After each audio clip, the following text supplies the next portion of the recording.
don't know or have ever heard of me, my name is Bill Hillhouse. I live in Erie, Pennsylvania. I am 39 years old, and I have never played a game of baseball in my life. I have only ever played basketball. I really emphasize that with girls that I work with because I want them to understand that everything they're going through as a pitcher, I've been through it myself. I've tried every grip of the ball, I've tried every pitching motion, I've tried every pitching style, I've tried every pitching delivery, I've tried everything you can imagine, because this is all I ever did.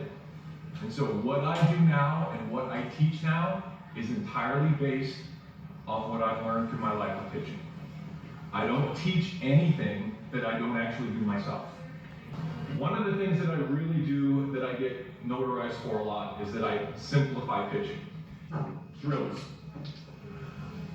I have a pitcher do 3 drills, and only 3 drills. And they're all designed to be the way she's going to pitch and pitches.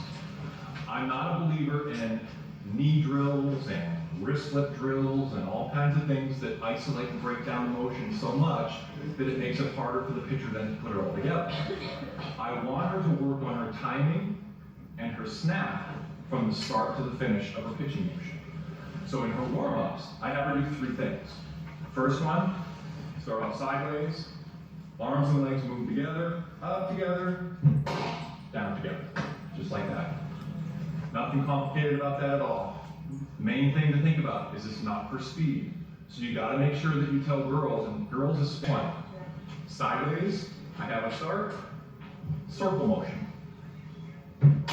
Just like that. Not for speed, but just a sideways circle. This one really exposes where she has the biggest problem. If she goes around her body, if she jerks her shoulder, this one's gonna really expose it, because now she's going full circle, but she doesn't have the extra half of the motion in order to correct herself. So if she's going around her hip, you're gonna really see it on this one. So you gotta get her to slow down, touch her arm to her stomach. Arm to the stomach, okay? Again, she can work on the footwork while she's doing this. She can work on the elbow snap while she's doing this. She can work on the arm touching the ear as she's doing this. All of these things can be worked on simultaneously. So the third and final one that I have them do, and I'm sure everybody's seen it or has their pitchers do it already, is the walk-through pitch. A couple steps back and you walk into it. The whole idea in doing that is to get them to cheat.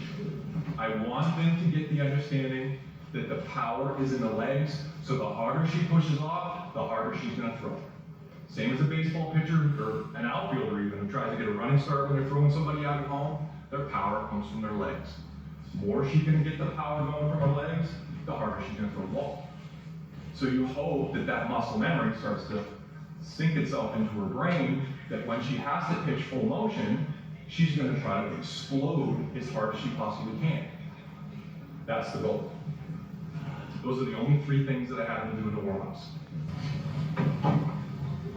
Mechanics comparison, the common sense approach. We've gotta understand that if we're not using our body the way it's designed to move, we're not gonna get the most from it. One of the biggest examples of that, again, going into warm-ups, is how many times have we all seen pitchers who warm up doing wrist flips? It's common practice in most places. Everybody thinks, oh, you gotta warm up doing wrist flips. And you see them do it this way, and you see them do it this way. Think about this for just 1 second. If that makes sense to you, why don't you ever see a baseball pitcher warm up going? Everybody laughs at that, but that's the same exact thing. When somebody's teaching themselves wrist flips, what they're teaching themselves is to pitch with a straight arm, locking their elbow and to use their wrist only. That would be like teaching somebody to throw overhand, like this. When somebody throws a ball overhand, their elbow needs to bend and snap. Underhand, my elbow needs to bend and snap.